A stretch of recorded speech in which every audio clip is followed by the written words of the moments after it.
अस्सलामुअलैकुम, नमस्ते, सत श्री अकाल, हेलो एवरीवन। स्वागत है आपका हमारे YouTube चैनल पर। सामान से लदा फदा सफरी बस्ता कंधे पर लटकाए, मुंह में पान डाले मुसर्रत नाम का धान पान सा आदमी हांफते हुए फ्लैट की सीढ़ियां फलांगता जा रहा था। एक के बाद एक मंजिल तय करके वो चौथी मंजिल पर पहुंच चुका था, लेकिन फ्लैट का कोई पता अब तक मालूम नहीं हो सका था। सर खुजाते हुए नासमझी में सामने खड़े लड़के को पुकार बैठा, अबे लौंडे, ये फ्लैट नंबर 99 कहाँ को मिलेगा? पान से अटे हुए मुंह से लाली छलक रही थी। सठिया गए हो क्या? इधर तो कुल 70 फ्लैट हैं, 99 फ्लैट तो सिरे से बना ही नहीं। उस लड़के ने भी उसी अंदाज से उसे जवाब दिया, अरे ठेकेदार ने तो यहीं का पता दिया था, फ्लैट कहाँ को गायब हो गया? नासमझी में अब भी इधर उधर नजरें दौड़ा रहा था। क्या कोई पता लिख कर दिया है कहीं पर? उस लड़के ने कहा।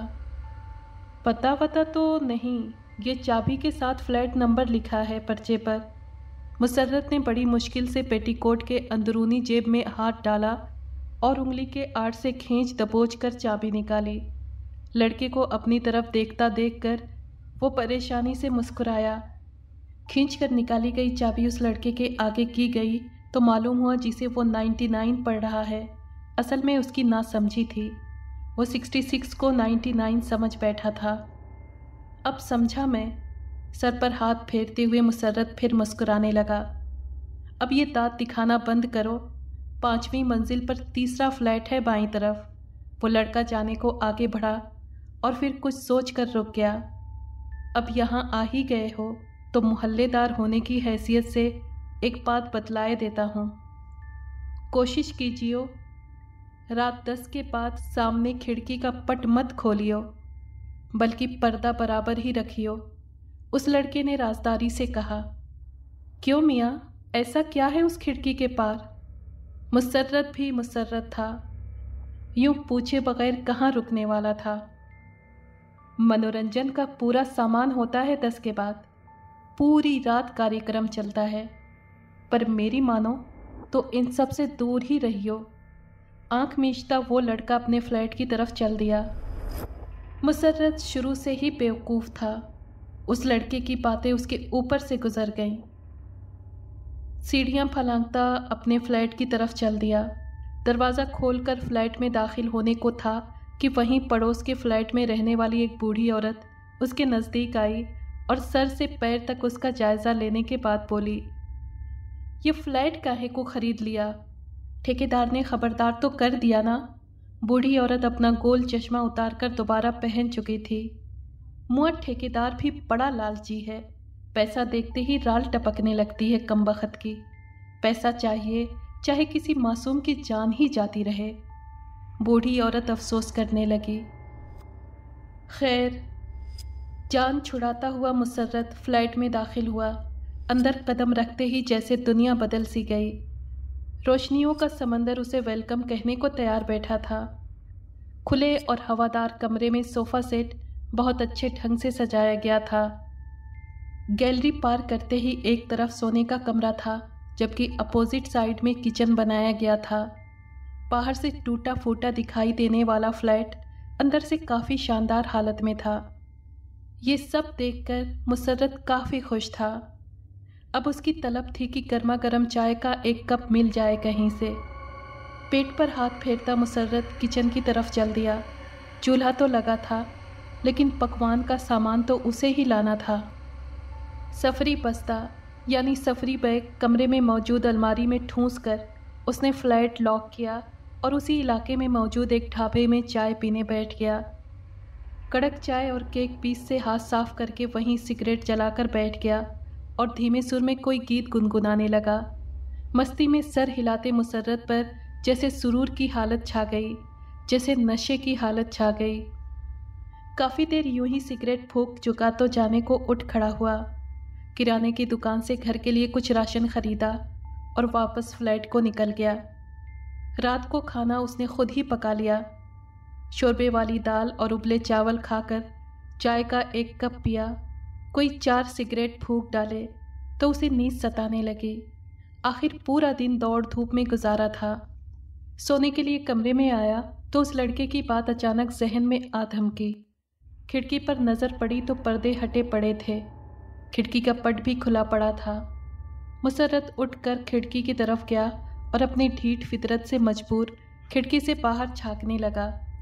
खिड़की का पट उस इमारत के ठीक अपोजिट साइड में खुलता था, जहां उसी की तरह बनाई गई एक और इमारत मौजूद थी, जो कि 7 मंजिला थी, लेकिन उससे कहीं ज़्यादा टूटी हुई और तबाह हाल दिखाई पड़ती थी।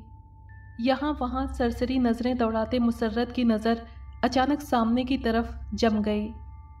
वहाँ एक औरत थी लाल कपड़ों में, होठों को लाली से ढके हुए, काली रहस्यमयी आंखें खोले, चूड़ियों से लदे हुए हाथ खिड़की के पट पर लटकाए, बाहर की तरफ टुकुर टुकुर देखते हुए।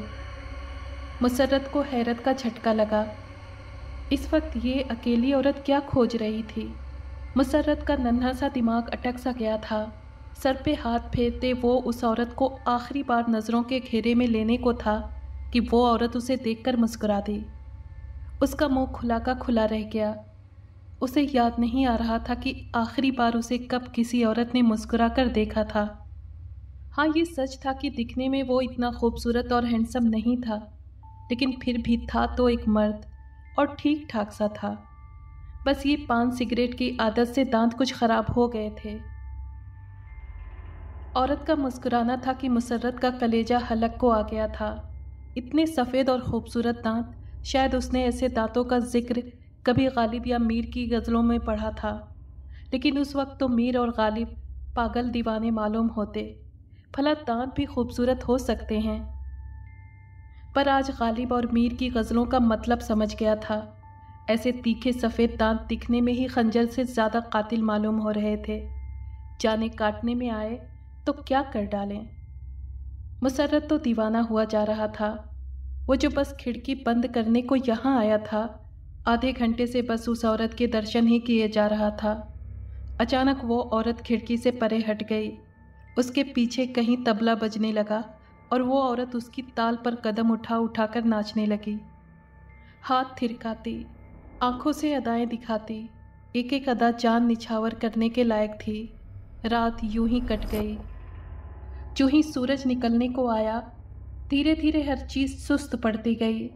चीखने चिल्लाने की आवाज़ें सुनकर मुसर्रत की आंख खुल गई। सर भारी हुए जा रहा था।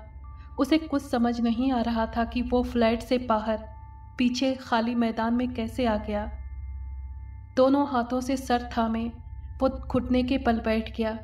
शायद सिगरेट ज़्यादा पीने से ये हालत हो रही थी। नासमझी में यही बहाना बन पड़ा उससे। एक औरत लगातार चीख चीख कर सब्जी वाले से बहस कर रही थी। मुसर्रत उठकर वापस अपने फ्लैट में आ गया। तबीयत पर काफ़ी बोझ था। चाय के 2 बड़े प्याली पीकर कुछ बेहतरी महसूस कर रहा था। काम के लिए भी देर हो गई थी, सो छुट्टी का इरादा करके वो पलंग पर लेट गया। लेटते ही रात की घटनाएं दिमाग में घूमने लगी। कोई तो जादू था उस औरत में, जो अब तक वो इस कैफियत में जकड़ा हुआ था। थका हुआ था ही, सो कुछ ही देर में सो गया।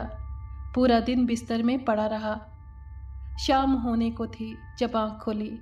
सारा दिन भूखा रहने के बाद कुछ खाने की ज़रूरत थी, लेकिन पकाने की हिम्मत नहीं थी।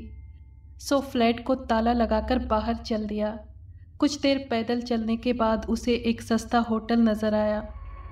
पालक की सब्ज़ी और 4 रोटियों को अंदर उडेलता मुसर्रत एक वहशी दिखाई पड़ रहा था, जो सामने मौजूद हर चीज़ चट कर जाएगा। होटल वाले को उसकी जहनी हालत पर कुछ शुबहा हुआ तो उसके नज़दीक आकर बैठ गया। कहाँ के हो भैया? होटल वाले ने सवाल किया।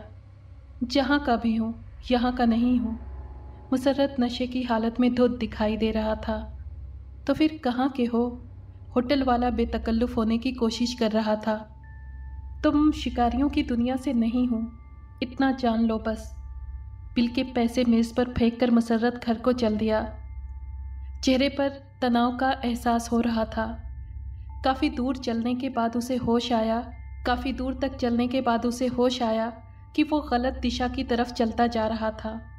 कई घंटे की दूरी तय करके घर पहुंचा तो एक ख्याल दिमाग में आया, क्यों ना उस लड़के से मिलकर उस औरत के बारे में पूछा जाए, आखिर माजरा क्या है।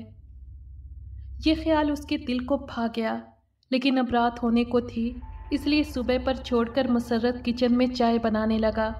चाय के घोंट लेता मुसर्रत गुनगुनाने लगा। करीबन आधी रात ढल चुकी थी। मुसर्रत अजीब परेशानी का शिकार था। उसका पूरा जिस्म कँपकँपा रहा था, हाथ काँप रहे थे, पसीने में शराबोर। उसने उठकर खिड़की खोली। वो औरत उसी लाल ड्रेस में आज भी वहीं उसके इंतज़ार में थी। उस पर नज़र पड़ते ही मुसर्रत के कांपते हाथ रुक गए। अब एक खुमारी सी उस पर छाने लग गई। उस नाचती औरत को सर से पैरों तक देखते देखते रात बीत गई। सुबह सवेरे सूरज उगा तो आंखों में चुभने वाली तेज़ रोशनी से मुसर्रत की आंख खुल गई। चटियल मैदान में गिरा पड़ा मुसर्रत हड़बड़ाकर उठ बैठा। तबीयत अजीब भारी सी थी। अपनी हालत पर परेशान होता मुसर्रत उठ खड़ा हुआ। घर जाने के बजाय उस पुराने ढाबे को चल दिया।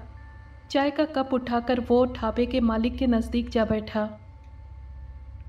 एक बात तो बताओ लाला, ये पीछे के फ्लैटों में जो ऊपर का फ्लैट है, जो थोड़ा बाहर को निकल रखा है, कौन लोग रहते हैं? मुसर्रत ने अनजान बनते हुए दुकान वाले से सवाल किया। कहाँ? ये पिछले फ्लैटों में, दुकान वाले ने इशारा किया। हाँ हाँ, वही जो मैदान के पार है। मुसर्रत ने चाय का घूंट लेते हुए कहा। बरसों बीत गए, वहाँ कोई इंसान तो क्या कोई परिंदा भी पर नहीं मारा आज तक। दुकान वाले ने माथे पर टपकती पसीने की लकीरें साफ करते हुए कहा।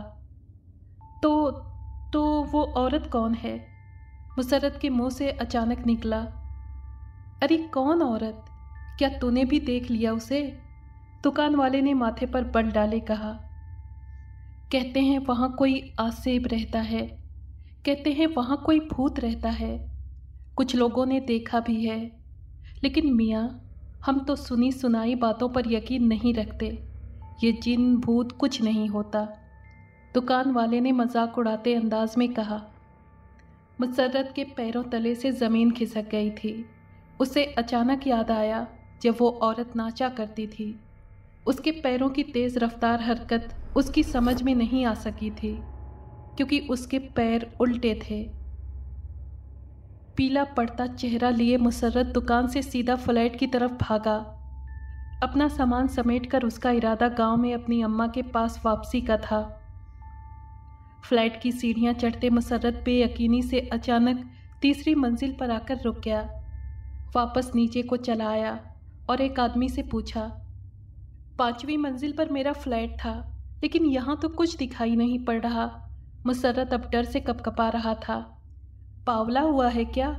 कौन सी 5वीं मंजिल? यहाँ तो दूसरी मंजिल पर इक्का दुक्का लोग रहते हैं। तीसरी मंजिल पर जाना तो मना है। तू किसकी बात कर रहा है? उस आदमी को इसकी अकल पर शुबहा हो रहा था। अरे उस लड़के ने मुझे खुद कमरे का पता बताया था। कमरा नंबर 99 नहीं बल्कि 66, पता नहीं, कुछ ऐसा ही। मुसर्रत का दिमाग माऊफ हो चुका था। कहाँ मिला वो लड़का तुझे? दोबारा मिले क्या तुम उससे? बूढ़े आदमी ने बीड़ी सुलगाकर होठों पर लगा ली। वहाँ तीसरी मंजिल पर था वो लड़का। 5वीं मंजिल का पता भी उसी ने दिया था। मुसर्रत के हाथ पैर ठंडे पड़ रहे थे।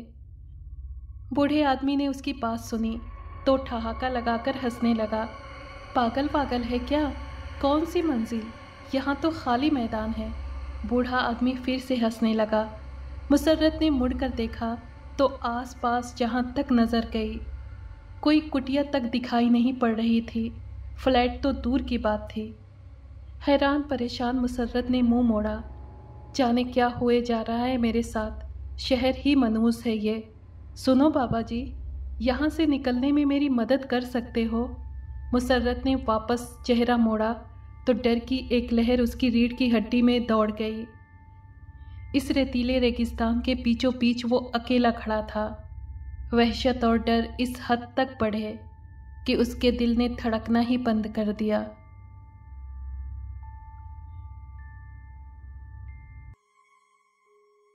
अगर आपको ये कहानी पसंद आई है तो प्लीज़ लाइक और शेयर करें और कमेंट बॉक्स में अपनी राय का इजहार कीजिए। अगर आपने हमारे चैनल को अभी तक सब्सक्राइब नहीं किया है तो प्लीज़ सब्सक्राइब कर लें और बेल आइकन को प्रेस कर दें ताकि आने वाली हर कहानी का नोटिफिकेशन आपको मिल सके। शुक्रिया।